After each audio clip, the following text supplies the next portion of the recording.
দেখতে দেখতে তিনটে বছর কাটিয়ে ফেললাম বলো কি জানতে চাও এর সাথে। অভিজ্ঞতাও হলো অনেক, অনেক শিক্ষা হলো, অনেক পড়াশোনা করলাম, অনেক রিসার্চ করলাম এবং সব শেষে যখন পুরনো রিসার্চ এবং পুরনো ভিডিওগুলো আজকে সার্চ করছিলাম তখন একটা ভিডিও চোখে পড়লো, যেই ভিডিওতে ইনফোসিস যে কাজ শুরু করবে তা নিয়ে বানিয়েছিলাম।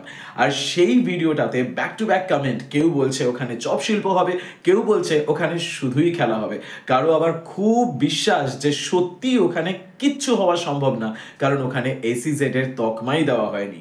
এই সব কিছুর মাঝে আমি কিন্তু আমার সিদ্ধান্তে অনড় ছিলাম। আমি এটাই সিদ্ধান্ত নিয়েছিলাম যে বলো কি জানতে চাওতে আমি পশ্চিমবঙ্গে যা যা হচ্ছে বা যা যা হওয়া উচিত সেই সমস্ত খবরগুলো তুলে ধরবো, নো ম্যাটার কোন পলিটিক্যাল পার্টি আমাদের রাজ্যে রাজত্ব করছে। আজ থেকে বহু বছর বাদে যখন অন্য কোনো রাজনৈতিক দল আমাদের রাজ্যে রাজত্ব করবে, ডেভেলপমেন্টের খবর কিন্তু এইভাবেই উঠে আসতে থাকবে। কিন্তু এই সব কিছুর মাঝে সত্যিই খেলা হলো।